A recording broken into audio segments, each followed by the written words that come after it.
Sunita Vishwanath, Executive Director of Hindus for Human Rights, and I'm proud to be your co-MC along with my colleague Husna Vora of Indian American Muslim Council.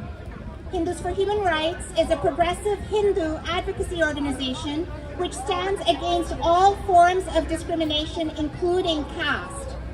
We are Hindus who are opposed to Narendra Modi and his BJP government's Hindu nationalist ideology, which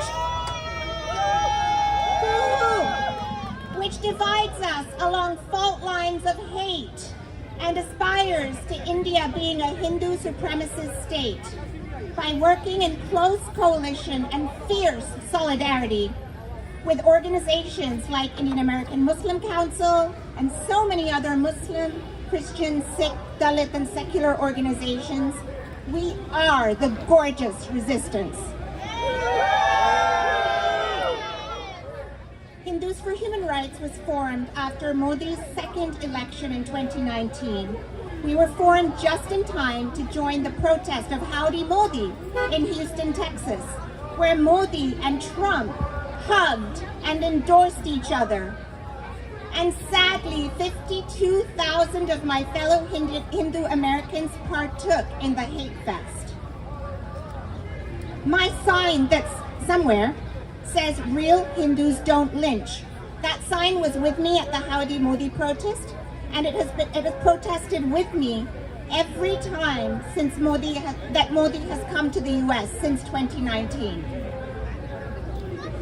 As a progressive Hindu American who is committed to inclusive and secular democracy and human rights in both my countries, the US and India, it is my ethical, political, and religious duty, my dharma, to stand up against the age-old atrocity of caste and the hatred and violence of Hindutva or Hindu nationalism, the evil twin ideologies that fuel Modi and the BJP as they steer India on a very dark path towards becoming a Hindu supremacist theocracy. Shame on our government here, the Biden administration, for claiming to care about democracy and human rights, but shamelessly rolling out the red carpet for the Hindu supremacist leader who is dividing India. While my Hinduism is radically inclusive and in fact teaches that the divine is in us, all of us, no matter our race, religion, caste, this aberration of Hinduism teaches just the opposite. While my Hindu deities are loving and compassionate and teach me how to live by showing me their flaws, the deities of this masculine and warring Hindu nationalism are angry, and their gods don't even have goddesses by their side. This Hindutva ideology is not something wreaking havoc in a country far, far away. It has taken root here in our country. And in fact, here in our cities, there isn't a Hindu community space which isn't in the chokehold of Hindutva.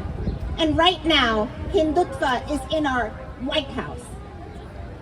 Yesterday, my sign and I protested in my city of New York as Modi celebrated yoga at the UN.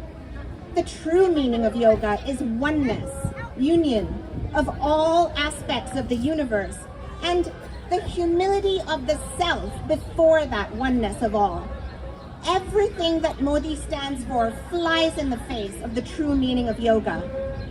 I am guided by my own humanity and the best teachings of my faith to stand here today and refuse to hate. So long as we continue to band together against every injustice, including caste, racism, Islamophobia, anti-Semitism, sexism, and homophobia, and every form of hate, in America, in India, and beyond, Modi will lose. All of us gathered today here are the reason that Modi and his hateful ideology will ultimately lose. We are the gorgeous resistance.